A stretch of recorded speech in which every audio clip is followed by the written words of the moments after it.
அப்படின்னு எங்க போட்டிருக்கு நிறைய வணக்கம், என் பேரு கல்யாண சுந்தரம் பாஸ்கரன். நான் சென்னையிலிருந்து வரேன். இங்க முக்கியமா ஜிஎஸ்டி மற்றும் இன்கம் டாக்ஸ் பிராக்டிஷனர்ஸ் எல்லாருக்கும் சார்ட்டர்ட் டாக்ஸ் பிராக்டிஷனர் அப்படின்னு சொல்லிட்டு ஒரு புது குவாலிஃபிகேஷன் கிடைச்சிருக்கு. அதோடைய சிறப்பு அம்சமே யூடின் அப்படிங்கிறது தான், யூனிக் டாக்குமெண்ட் ஐடென்டிபிகேஷன் நம்பர் அப்படிங்கிறது.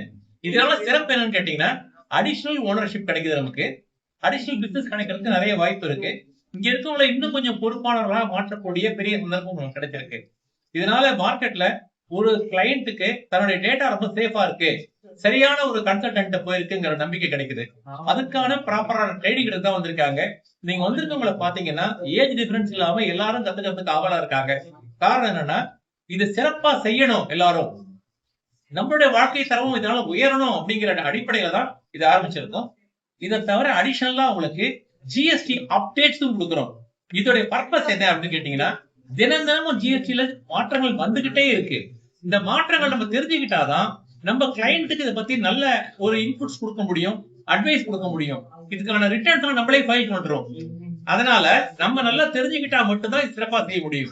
இந்த ரெண்டு பர்பஸ்க்காக மட்டுமல்லாமல் இன்கம் டாக்ஸ் நிறைய சேஞ்சஸ் வந்திருக்கு. இந்த வருஷம் நிறைய இன்கம் டாக்ஸ்ல ரிட்டர்ன் ஃபைலிங்ல நிறைய மாற்றங்கள் வந்திருக்கு. அது சொல்றதுக்காகவும் இந்த ஒரு ஷாரோட கோணம் நம்ம கூட வந்திருக்காங்க. இந்த 3 பர்பஸ்க்காக தான் இன்னைக்கு எல்லாரும் திருச்சிக்கு வந்திருக்கிறோம். இத்தனை பேர் இங்க அசம்பிள் ஆயிருக்காங்க. சார் மொத்தம் எத்தனை பேருக்கு இப்ப நீங்க ட்ரைனிங் கொடுத்துட்டு இருக்கீங்க? 70 பேருக்கு. 70 பேருக்கு. சார் இதோட குவாலிஃபிகேஷன் +2ல அவங்க மேக்ஸ் முடிச்சிருக்கணுமா இல்ல any qualification?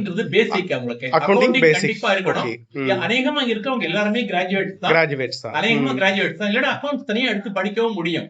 Okay sir. GST practitioner இருக்கிறதுக்குமே உங்களுக்கு கிராஜுவேஷன் தேவைப்படுது. இன்கம் டாக்ஸ் பிராக்டிஷனர் இருக்கவங்களுக்கு பிகாம் கண்டிப்பா தேவைப்படுது. இது ரெண்டும் இருக்கவங்க தான் சார்ட்டர்ட் டாக்ஸ் பிராக்டிஷனரா வராங்க.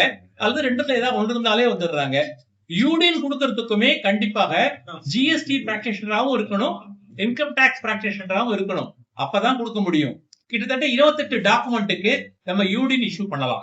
Okay sir. சார் எனக்கு ரொம்ப நாளா இருக்கு மனசுல இருக்கக்கூடிய ஒரு கேள்வி சார்.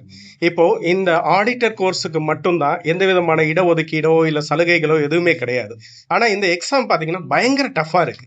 ஒவ்வொரு பசங்களும் அந்த எக்ஸாமை ஃபேஸ் பண்ணும்போது ஒரு விதமான ஃபியரோட தான் ஃபேஸ் பண்றாங்க. ஃபேஸ் பண்ணி அவங்க எக்ஸாம் எழுதினாலும் எப்ப வந்தாலுமே எனக்கு எக்ஸாம் ரொம்ப டஃபா தான் இருக்கு, பேப்பர்ஸ்லாம் ரொம்ப டஃபா இருக்கு அப்படிங்கிறாங்க. இவங்களுக்கு அப்போ பல வருஷம் அவங்க சிஏ படிக்க வேண்டிய ஒரு சிச்சுவேஷன் வருது. அப்ப அந்த குழந்தைங்க ஈஸியா அப்சர்வ் பண்றதுக்கு ஏதாவது கோர்ஸ்ல மாடிஃபிகேஷன் எதுவும் கிடைக்குமா? ரொம்ப நியாயமான கேள்வி நீங்க சொல்றது. இன்ஃபேக்ட் நீங்க சார்ட்டர்ட் அக்கவுண்டன்ட் பத்தி பெரிய சேலஞ்சே மார்க்கெட்ல இருக்கு. இது மித்தலா இல்ல, நீங்க சொல்றது உண்மை, இதுல கொஸ்டினே கிடையாது. ஆனா இதுல ஒரு பியூட்டி என்னன்னு கேட்டீங்கன்னா நீங்க படிச்சதை விட நிஜ வாழ்க்கை அதை விட டஃபா இருக்கு. அதுக்காக தயாரிப்பு தான் இது. உண்மையிலேயே ஒரு வேலை படிச்சு முடிச்சுட்டா இந்த மருந்து மாத்திரை கொடுக்க மாதிரி கொடுக்க முடியாது. இங்க எப்படின்னா ரியல் லைஃப் ப்ராப்ளமே வேற. நீங்க படிச்ச எதுவுமே ரியல் லைஃப்ல வராது. புது புது பிரச்சனைகளா வரும். ஏன்னா பிசினஸ் மாடல் சேஞ்ச் ஆகிட்டே இருக்கு, மார்க்கெட்டோட தேவைகளும் மாறிட்டே இருக்கு. அதனால அடிஷனல் பிரச்சனை வருது. அந்த பிரச்சனைகளை நீங்க எதிர்கொள்ளணும்னா உங்களை நீங்க முழுமையா தயார்படுத்தினா மட்டும்தான் முடியும். சில சமயங்கள்ல இந்த தயாரிப்பு ரொம்ப அவசியமானதா இருக்கு, வழியே கிடையாது. இந்த தயாரிப்பு நம்மளை உறுதிப்படுத்துறதுக்காகவும் மார்க்கெட்ல இருக்க கிளையண்ட்டுக்கு சர்வ் பண்றதுக்காக தான் தேவையே தவிர யாரையும் கஷ்டப்படுத்தி பார்க்கணுங்கிறதுக்காக இந்த மாதிரி இருக்கவே வாய்ப்பே இல்லை.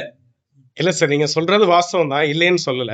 இப்போ ஒரு எக்ஸாம்பிளுக்கு சிஏ படிக்கக்கூடிய ஒரு ஸ்டூடெண்ட் அவரோட ஈக்குவலா பிகாம் முடிச்ச பசங்க இந்த பையன் படிக்கும் போதே 2 வருஷத்துல பாத்தீங்கன்னா 20,000 25,000 சம்பளம் வாங்கிட்டு ஒரு இடத்துல ஜாப்ல போய் செட்டில் ஆயிடுறாரு. அடுத்த 5 வருஷத்துல பாத்தீங்கன்னா அவருடைய சேலரி 30-35 சொல்லி இன்க்ரீஸ் ஆயிட்டு இருக்கு. பட் ஸ்டில் இந்த சிஏ ஆடிட்டிங் படிக்கக்கூடிய ஸ்டூடெண்ட் பாத்தீங்கன்னாக்கா still he is studying the course. அவங்க exam again and again prepare பண்ணிட்டே இருக்காங்க, எக்ஸாம் எழுதிக்கிட்டே இருக்காங்க. இதனால மென்டலி அவங்களுக்கு என் கூட படிச்சவங்களாம் நல்ல உச்சத்துல இருக்கான், நான் இன்னும் படிச்சுக்கிட்டே இருக்கேனுங்கிற மாதிரி ஒரு இன்னர் ஃபீல் வருது. இப்ப அந்த மாதிரி இருக்கக்கூடிய பசங்களுக்கு ஆஸ் a சார்ட்டர்ட் அக்கவுண்டன்டா நீங்க கொடுக்கக்கூடிய அட்வைஸ் என்ன? நாங்க சார்ட்டர்ட் டாக்ஸ் பிராக்டிஷனர், நாங்க கொடுக்கக்கூடிய விஷயங்கள் ஒன்னே ஒண்ணுதான், பொறுத்தார் பூமி ஆழ்வார். நீங்க கொஞ்சம் பொறுமையா இருக்கணும், நிறைய விஷயங்களை கத்துக்கணும். உங்களுடைய மார்க்கெட் ரொம்ப பெருசு, உங்களுடைய தேவை ரொம்ப அதிகம். உண்மையிலே பாத்தீங்கன்னா இன்னைக்கு ரெக்யர்மெண்ட் அளவுக்கு சிடிபிஆர்ஸோ சார்ட்டர்ட் அக்கவுண்டன்ஸோ இல்லைங்கிறதா உண்மை. எனவே இந்த 5 வருஷம் இல்ல 6 வருஷம் ஆனா கூட பரவாயில்ல. இதெல்லாம் நம்ம எந்த டிமோட்டிவேட்டும் ஆக வேண்டாம், டிசப்பாயிண்டும் ஆக வேண்டாம். ஏன்னா நம்மளுடைய இலக்கு வேற. நம்மளுடைய சின்ன இலக்கம் நோக்கி போராடல. ஒரு ஐஏஎஸ் படிக்கிறவங்களுக்கு எத்தனை வருஷம் ஒர்க் பண்ணா கிடைக்கும் இருக்கு இல்லையா? அதே போல ஒரு சிடிபிஆரோ சிஏஓ வரணும்னா அதுக்கான உழைப்பை நம்ம கொடுத்தாகணும். உழைப்பு இல்லாமல் எங்கேயுமே வெற்றி கிடைக்காது அப்படிங்கறதுல நாங்க ரொம்ப உறுதியா இருக்கோம். Okay sir, thank you sir. உங்க பேர் என்ன? என்னோட பேர் கல்யாண சுந்தரம் பாஸ்கரன், சென்னை. நன்றி சார்.